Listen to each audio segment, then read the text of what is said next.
Muchas gracias, sinceramente muy agradecido. I'm extremely grateful, and let me tell you why. As an immigrant coming from this little town in South America by the Andes, from an adobe house my father built, and I mean, he made the adobes with his own hands, coming from there to here to the US, to the West Coast, to this society that leads nationally, internationally in so many fields, in innovation, civil movements. It's really a great honor to be acknowledged as making an impact in journalism. It's not too bad for a homeboy from that hood, definitely.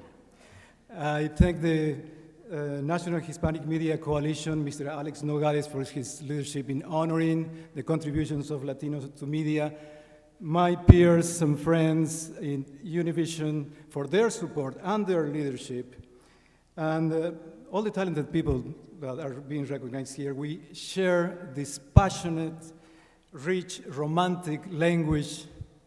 Si nos dejan, nos vamos a querer toda la vida. Isn't Spanish amazing? I mean, you can fall in love with Spanish every single day. Every single day.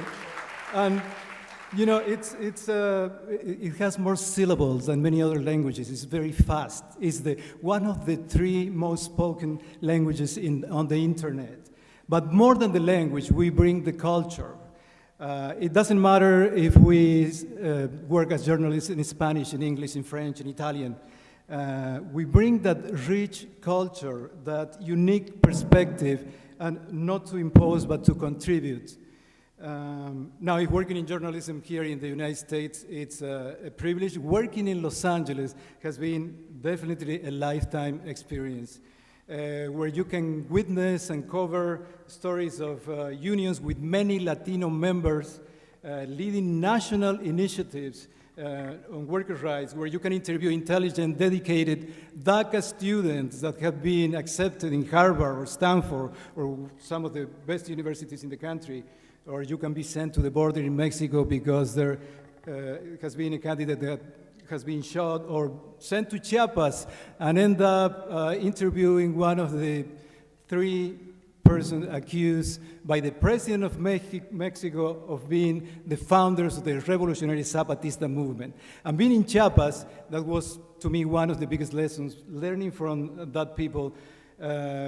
I remember finding a person walking in a village in the middle of the jungle. We jumped from the car, as we do here in Los Angeles, to interview this person. And he lives in this area where there are 10 or 12 little huts.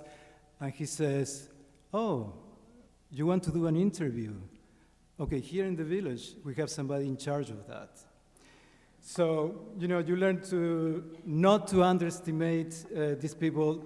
They teach you the importance of taking the time, listening, paying attention to the details if you want to have meaningful content in your storytelling. Tom Brokaw said, "It is all about storytelling."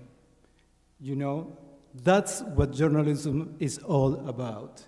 And at the end of the day, the most meaningful story to me is when I know I have provided useful information, impartial information, which is what we do at Channel 34 at Univision, that can help our viewers make informed decisions, can provide resources, or hopefully it can inspire them. And we need to continue to bring different perspectives from around the world to satisfy the curiosity of our viewers. We need to have the courage, talent, and creativity to include in breaking news useful information in science, health, business, education, arts, the environment. And one last thought, there is nothing fake when we practice sharing well-documented information, because we have walls of evidence to support our credibility, which is the most expensive and valued currency in journalism. And that's what we will continue to practice now more than ever. Gracias.